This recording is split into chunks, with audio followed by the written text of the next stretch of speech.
into it, shall we? If at any point you have any questions, please just stop me and you can ask those questions, okay? I have a notebook over here. I will be taking some notes. Is that okay with you? Fantastic, okay. So, over the phone you described your sleep problem, but can you go over it one more time? Yeah, anything that concerns you about your sleep.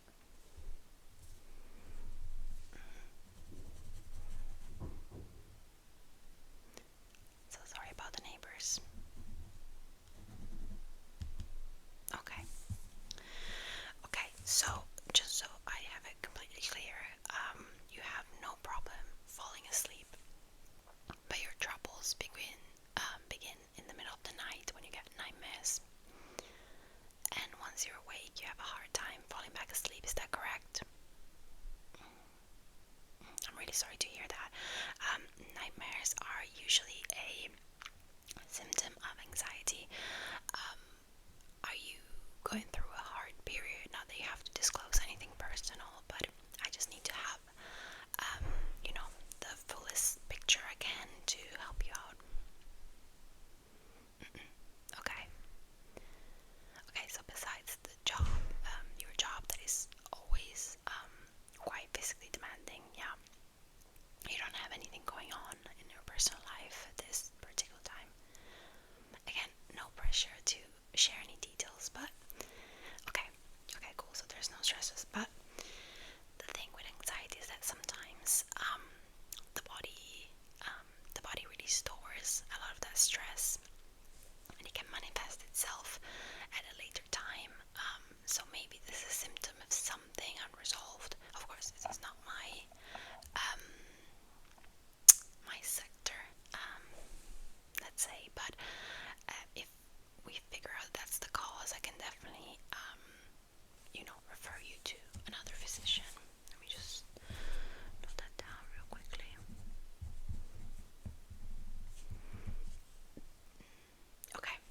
Okay, now that I have a clear understanding of why you're here, can I ask you about your sleep hygiene? Okay, you don't know what sleep hygiene is. You're in the right place. You're exactly where you're meant to be. So generally speaking, sleep hygiene refers to all of those activities that one does in order to achieve successful and restful sleep. Okay, so sleep hygiene might involve making sure that you have blackout curtains, or that you have curtains so that there's no light coming into your room, making sure that the room temperature is correct, making sure that your, of course, bed and bedding are the most comfortable, but also things like avoiding screen time and, having an appropriate meal for dinner, and having, anything from a chamomile to, appropriate prescriptions. So, yeah, really anything that one does to achieve successful sleep. So, that being said, walk me through, let's say, your 3 to 4 hours before bedtime. Actually, sorry, you haven't mentioned what time do you go to sleep? Every night? Okay, that might be a problem in itself. Yeah, I know that as adults, midnight doesn't look that late at all, but it is, and it's not. We're not going to get into too many details. I don't want to overwhelm you with circadian rhythms and things like that, but 12 at night is not the time to go to sleep. You should already be asleep. Okay, so walk me through what you do from, say, 9 at night. Okay, so you get home at night. Okay, I understand that you go to sleep late because you are home from work late. That makes sense. 9. Yeah. Oh, you have a long commute as well. Yeah, that is super annoying. I'm really sorry. But no problem. Like, we can work around anything. I believe in working out each individual person perfect, sleep hygiene routine. circumstantial situations, and everybody has a different life. So thank you. Yeah, I really pride myself in that. Okay, so you're home at 9. So walk me through, what do you do right when you're home? Okay. Okay, and that's around what time? Okay. Okay, and then, oh, so you go straight into, okay. And that's all you do? Okay. Okay. Sorry, just gathering my thoughts. Okay, well, so you come in at 9 and you want to say that you finish your, say, shower and everything, you're done by 9:15. I think it's really good that you get home and you physically and metaphorically wash away the day. I think that's fantastic, especially with such a physically demanding job. I think that's the best thing to do, is just walk in and shower.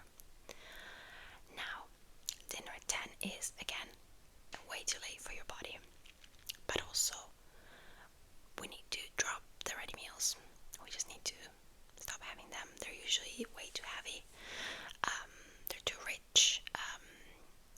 I know that culturally we tend to have big dinners, but really our body doesn't need all those calories at the end of the day. Like, we are going to sleep, we need our calories like at breakfast.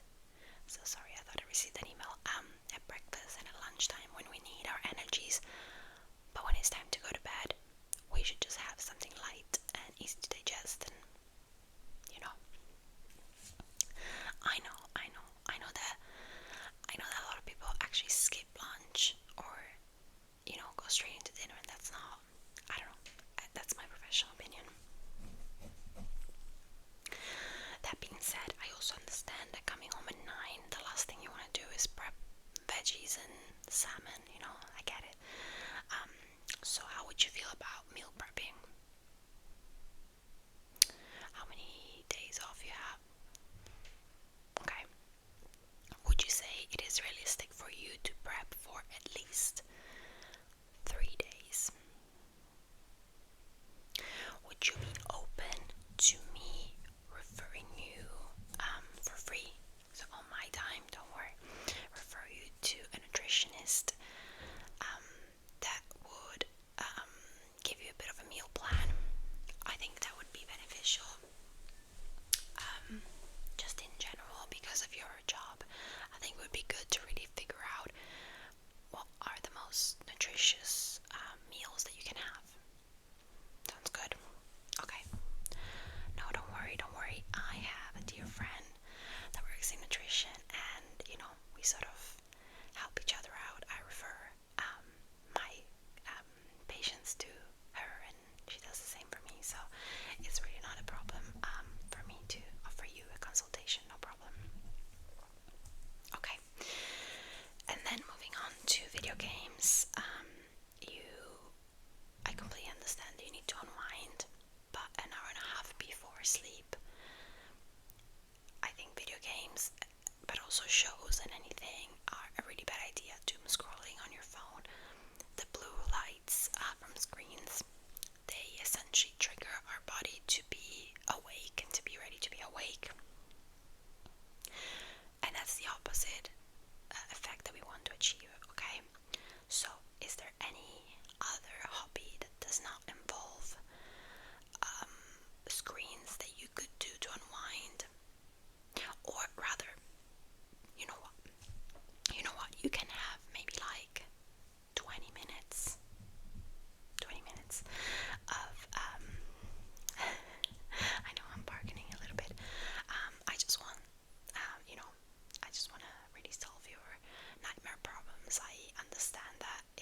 shower, you change into some comfy, clean clothes, and I think that would be the perfect time to just roll out a mat. Do you have a yoga mat?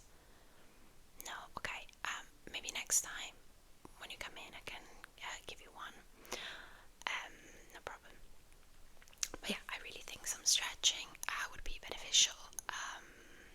Yoga if you feel up for it, and then meditation, of course. I understand it can be very daunting if you've never meditated, but meditating could also mean sitting in silence for, you put on a timer for like 3 minutes, and that's just 3 minutes of you not looking at a screen, not doing anything, just letting your thoughts, come and go, not not sticking to one thought and thinking about it, but more just like having a thought or having a worry, let's say, and then say, I can deal with this in 3 minutes time.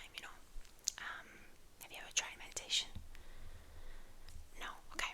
Maybe start with like 3 minutes, just sitting, with a blanket on. Just, it doesn't have to be like, legs crossed and straight back. It can also be like sitting on the sofa with a blanket. Okay, cool. Okay, the last thing, actually 2 more things that I want to discuss, which might sound contradictory, but hear me out. A lot of my clients, a lot of my patients find ASMR videos very beneficial. Are you familiar with ASMR? Okay. Yeah, so ASMR is autonomous sensory meridian response. So it's basically that physical response that we get when we're like relaxed. So it's a tingling sensation that usually starts at the back of the neck and works its way either down to the spine or, on the head. And it's that feeling of just relaxation. Yeah, and so there's a whole community on YouTube of people that create videos with the purpose of making people feel that ASMR feeling response. And so yeah, so I don't suggest watching the videos, but if you start a video on your phone, say you can have earphones on, and that will help you unwind. Again, you need to find your niche. At first, people find it really cringe. Might find it cringe, but you just need to find your niche. If you're interested in this, I can insert a list of creators in the email. Great, okay. I appreciate that you're open to it and non-judgmental, I suppose.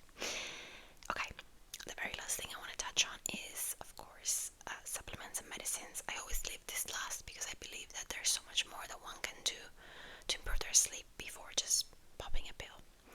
Now, I'm in no position to prescribe you anything, but what I can suggest you is just over-the-counter stuff, like all natural stuff like valerian root or ashwagandha. So these type of medicinal plants are really good for relaxation. So yeah, but again, I would encourage you to try all the things I mentioned today, and if you're still struggling, move on to the pills, to the supplements. But yeah, we're gonna see each other anyway next week at the same time, so I hope that between now and then you will try at least 1 or 2 things. I understand that it's hard to reorganize your whole life, but at the same time, sleep is essential to a good quality of life. So yeah, I really encourage you to take action now, and the fact that you're here shows me that you want to take action towards better sleep. Okay, do you have any questions for me at this time?